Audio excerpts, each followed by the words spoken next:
Bien, pues ya estamos de regreso, 13 horas 15, 3 de la tarde, 15 horas con 40 minutos, tiempo del centro, mismo horario en la capital de la República Mexicana.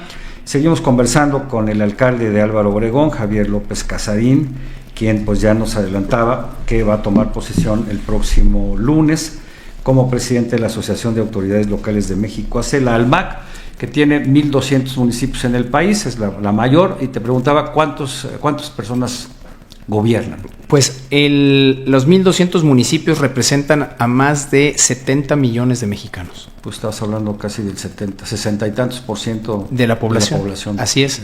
Y pues los principales municipios en todos sentidos tenemos, hay capitales, hay destinos turísticos de playa, hay destinos turísticos de montaña, hay puntos importantísimos que son fronterizos, la frontera norte y la frontera sur. Pues esta red tiene una finalidad también estratégica en cuanto a cómo se gobierna. ¿Por qué?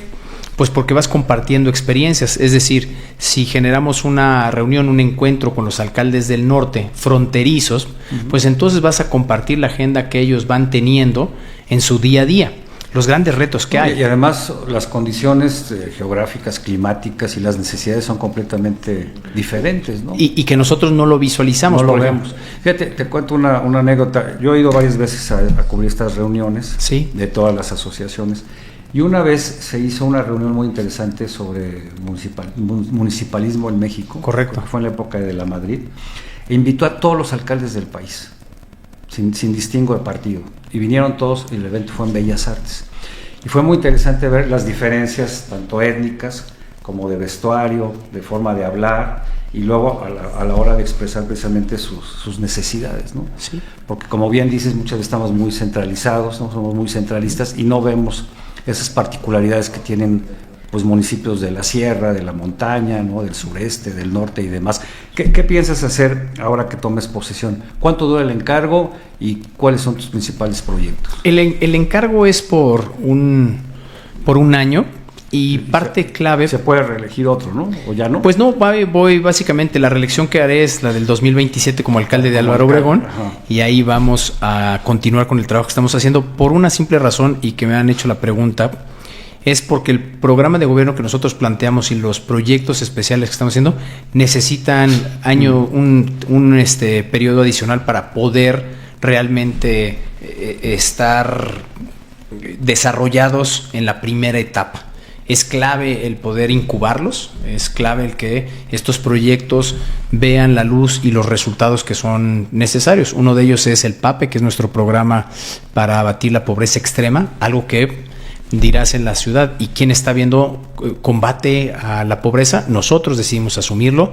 El otro de ellos es un tema ambiental, donde desarrollamos el concepto de la fábrica del agua, el rescate de la grandeza de las barrancas, que se convirtió en una política pública de la Ciudad de México. Nosotros les llamamos los vigilantes de barrancas, aquí se le ha llamado los guardianes de las barrancas. Pues sabemos que estamos haciendo las cosas bien porque estas políticas se están elevando a nivel Ciudad de México. Por supuesto, un planteamiento que estamos haciendo disruptivo en cierta forma, pero también que sea un ejemplo y un ejercicio de abrir brecha para que todos los otros municipios y alcaldías nos sigan. Nos estamos certificando como alcaldía verde, y esto es algo que no existía. Nos acercamos con la Profepa, con la procuradora Mariana Boy, y dijimos, queremos hacer algo diferente y queremos que nuestro ejemplo arrastre y que nuestro ejemplo sea. Y además esta demarcación es muy importante junto con las otras de Lomerío, que le llaman Magdalena Contreras, Coajimalpa, el poniente de la ciudad, proveedores de agua, ¿no?, de servicios ambientales. Le acabas de decir, Miguel, algo clave que a la gran mayoría se le va. Y para quienes no conozcan la Ciudad de México, Álvaro Obregón, junto con las alcaldías que acabas de señalar, es una zona importantísima en el Valle de la Ciudad de México, donde existe la captación y recarga de los mantos freáticos. Es clave. La diversidad que se tiene en flora y fauna es mayúscula. Los microecosistemas que se tienen cada una en las barrancas aportan este gran ecosistema de la Ciudad de México. Y me dirás, ¿en qué medida? Tan solo en la temperatura. Exacto, la temperatura de la ciudad es un regulador de la temperatura, el agua, la recaudación, los vientos, en fin, es un punto donde además para las corrientes gente que chocan. no está muy familiarizada, ¿sí?, con la geografía de la Ciudad de México, cuéntanos un poquito de la demarcación, cuántos kilómetros cuadrados tiene y que además tiene contrastes muy grandes, ¿no? Desde el punto de vista socioeconómico, la zona de las Barrancas, la zona del Pedregal, por ejemplo, ¿no? Cuéntanos un poco de eso. Somos la alcaldía con más contrastes de la Ciudad de México. Tenemos la parte alta, por así decirle, el 10% de nuestra alcaldía es plano, el 90% es accidentado orográfica y topográficamente. Es una zona que en las barrancas había minas que hoy son minas vivas, otras de donde se extrajo el material, sí, exacto, claro, para la construcción de la Ciudad de México de ese entonces. Y posteriormente a los hechos que tuvimos de derrumbes, se fueron rellenando muchas de estas minas, lo cual hace que el suelo no sea un suelo sólido y que nos ponen muchos aprietos, ¿no? Cuando era reportero de 60 minutos en Televisa, fuimos muchas veces porque se hundían las casas. Correcto. De repente estaba uno... Había un ruido y resulta que el baño ya había desaparecido, o la cocina, y recorrimos todos estos túneles que sí habían estado mal compactados, ¿no? Y por eso con la lluvia y con la humedad se iban sumiendo. Es correcto. ¿Eso ya está completamente resuelto o sigue presentándose? No, es una forma en la que hay una conciencia. Nosotros tenemos un atlas de riesgo, el cual estamos actualizando constantemente, y por eso pusimos en órbita un satélite. Ahorita te platico esto. Somos la única alcaldía en todo el continente de tener una solución de esta naturaleza. Pero efectivamente, para nosotros Protección Civil es algo de todos los días. ¿Por qué? Porque es algo que no se va a poder resolver en el corto plazo, dado que es una alcaldía muy vulnerable, ¿no? Es una alcaldía vulnerable. Tenemos ríos, para quienes no lo visualicen, o nuevas generaciones, cuando hablas de río Miscuac, río Magdalena, río Becerra, son ríos, ellos ven calles. Eran ríos vivos. Sí. Y eran ríos vivos. ¿Qué pasa hoy día? Están entubados. En nuestra alcaldía, en la parte alta, donde tenemos una riqueza cultural maravillosa en los pueblos de Santa Rosa y San Bartolo, pueblos originarios, todavía se habla náhuatl, las tradiciones, las raíces, las costumbres, se viven todos los días. Y ahí te encuentras nacimientos de agua, ojos de agua, que a los 100 metros se convierten en drenaje a cielo abierto y basureros. Cuando Claudia Sheinbaum era secretaria del Medio Ambiente, y antes, y después Marta Delgado y todos los que han pasado por ahí, Marina Robles y demás, siempre se ha hablado de sanear los ríos, de limpiarlos. Tu casa está en Magdalena Contreras, entonces conozco bien la situación. Pero es un tema que no hemos podido prácticamente avanzar por la falta de drenaje, por la falta de cultura ambiental. Son dos, acabas de darle al punto con dos conceptos fundamentales. Uno, la educación y responsabilidad ambiental, que es nula. Es un problema que tenemos, que nos enfrentamos con la gran cantidad de vecinas y vecinos. ¿Por qué? Y puedes entender. Primero, tú imagínate que vives en la parte baja de una barranca, que para salir de tu casa necesitas caminar 200 escalones y bajar. Entonces, el contemplar que las personas sí bajan con el súper o con las compras, pero luego subir la basura es algo que no se da y avientan la basura. Gran parte de lo que sucede, que es un problema.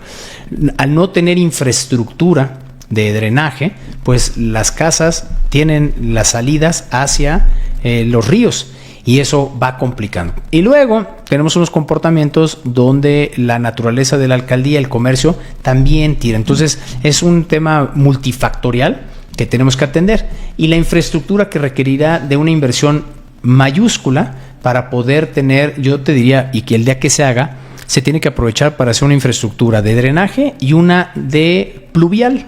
¿Por qué? Porque como tú sabes, en la Ciudad de México están juntas, entonces lo pluvial se junta, se mezcla con el drenaje, y eso hace que todo lo que es pluvial, que podría quedarse en la Ciudad de México, agua limpia de alguna manera. Es agua, claro que es agua limpia. En vez de que la mandemos a Hidalgo, porque sale de la ciudad, pues estaría quedando y filtrando. ¿Sabes que antes el drenaje profundo se hizo para desaguar la lluvia? Pero cuando la ciudad empezó a crecer, se interconectó con el drenaje de aguas grises y negras. Sí. Y además no estaba preparado para ciertos químicos y tóxicos, entonces se empezó a fracturar ese drenaje. Sí. Y eso empezó a tener problemas. Luego vino el tema del hundimiento en la ciudad. Entonces 15 a 30 centímetros al año. Empezó a colapsar el drenaje. Y de verdad son temas vitales para la ciudad, no nada más para Álvaro Obregón, son muy, muy importantes, pero como no se ven, sí, no se habla de ellos, y en muchos casos tampoco se les da la importancia que tienen. Bueno, se hablan dos veces. Del agua hablas dos veces, te voy a decir cuándo. Inundaciones, ¿no? Ajá, cuando te falta y cuando sobra. Y cuando sobra. Y eso es también, estamos por entrar a época de lluvias. El año pasado nosotros iniciamos un proyecto y un proceso preventivo, y nos ayudó a que estas lluvias atípicas no tuvieran el impacto que se esperaba. Me refiero en el sentido negativo. y actuamos muy bien. Y a mi equipo le decía, dejen de ponerle la connotación atípico, vamos a plantearnos más bien que así va a ser de ahora en adelante, claro. Y vámonos preparando para este punto. Y luego la escasez que venimos justamente de esta época de estiaje, ahorita lo estamos viviendo. Entonces, sí debe haber una conciencia y una plática constante sobre el recurso del agua. Y por otra parte, pues la reflexión sobre el impacto que tenemos en nuestro día a día, cómo nos comportamos y qué puedo hacer para contribuir con mi bolsita. Claro, nos queda muy poquito tiempo, Javier. Muchas gracias, Miguel. Con el alcalde en Álvaro Obregón. ¿Cuáles son los principales problemas, los principales retos que tienes que enfrentar y que son viables de resolver, por lo menos en este primer periodo? Sé que aspiras a un segundo. Uno de ellos es la movilidad. La movilidad, a quienes nos escuchan, les pediría yo que imaginaran que estamos en estas barrancas y que la mayoría de las personas, el 80%, transita por una sola avenida en la cresta. Entonces, de estas barrancas. Terrible. Tenemos un constante. Entonces, ahora con el proyecto que ganamos con la jefa de gobierno, el cablebús. Por Avenida Toluca, por Las Águilas. Depende de nosotros, tenemos Las Águilas, tenemos 5 de Mayo, tenemos Camino Real a Miscuac. En fin, tenemos alrededor de 10 avenidas principales donde transita el 80% de la población. ¿Cuánta población vive allí en Álvaro Obregón? Somos casi 800,000 personas, pero recibimos más de 500,000 al día. Y además tenemos una gran cantidad de personas que transitan por nuestra alcaldía para trasladarse a otra. Toda la parte sur de la Ciudad de México transita por nuestra alcaldía para llegar a otro punto. Entonces, la movilidad es uno de los puntos. Por ejemplo, el cablebús más grande con mayor inversión se tiene y se va a tener en Álvaro Obregón, y Magdalena Contreras, el alcalde Mercado y yo nos sentamos para trabajar, presentarle a la jefa de gobierno, al secretario de Movilidad, el impacto que tendrá en la vida, en la calidad y el bienestar. Cambia, ¿no? Imagínate de pasarte 3-4 horas todos los días. Cientos de miles de personas que viven en nuestra parte alta. Si yo lo dimensiono en tiempo, de la parte alta de la Magdalena Contreras y de Álvaro Obregón, llegar al siguiente punto de traslado, que puede ser el Metro Miscuac, te toma 3 horas promedio. Sí, 3 horas. Hoy con el cablebús serán 35 minutos. ¿Para cuándo? Ya comenzó la construcción, nosotros estamos esperando que tome 1 año y medio, y cuando arranque este grandísimo proyecto de trato, un sistema de transporte sustentable, moderno, que va a brindar seguridad, que va a brindar un trato y un espacio digno para quienes lo utilicen, porque las estaciones son dignas, ¿no? La lluvia, el calor. Tiene que ser suficiente, así es, eficiente, cómodo y seguro, ¿no? Tal cual. Y accesible. Y accesible. Hablando de seguridad, ¿cómo está la alcaldía? En seguridad vamos muy bien. Como todo, siempre es un reto, pero vamos muy bien. La Secretaría de Seguridad Ciudadana nos tiene evaluados como la alcaldía número 1 en eficiencia policial. Esto es un gran... En cuanto a número de delitos, robos, disminuimos, etcétera. Disminuimos el 30% de delitos de alto impacto en un año, del año pasado a este año. De hecho, hace un mes se tuvo un evento con la jefa de gobierno donde se anunciaron estos avances, y eso también es un tema que es constante, no se puede bajar la guardia. Entonces, no lo tengo, si tú me lo dijeras ahorita cuáles son tus prioridades, esto es algo constante, no se puede, la seguridad no lo puedes dejar. No, entonces eso es algo que debe ser must, ¿no? Es algo permanente, ¿no? ¿Por qué? Pues porque las diferentes condiciones, y se tiene que mantener el Estado de Derecho. Entonces, la policía adscrita a la alcaldía hace un grandísimo trabajo, estupendo trabajo. Resumiendo, agua, movilidad, transporte, seguridad. ¿Cómo andan en términos de contaminación? Ustedes están en la parte alta, ¿no? Sí. No les toca tanto como a Cuauhtémoc, Benito Juárez, etcétera, pero sin embargo, pues ahí se ve la... Sin embargo, te decía, los vientos de la ciudad llegan y empujan hacia esa zona, entonces de repente es una de las zonas donde se acumulan las partículas. Van a hacer el Chiquihuite, se regresa. No nos va tan bien por eso, pero te diría yo que tendríamos retos también más interesantes, retos hacia largo plazo, que es cómo vamos a modificar las colonias que hoy tenemos, y que ha sido parte de mi programa de trabajo, el decirles, ¿qué te gustaría de tu colonia en 20 años?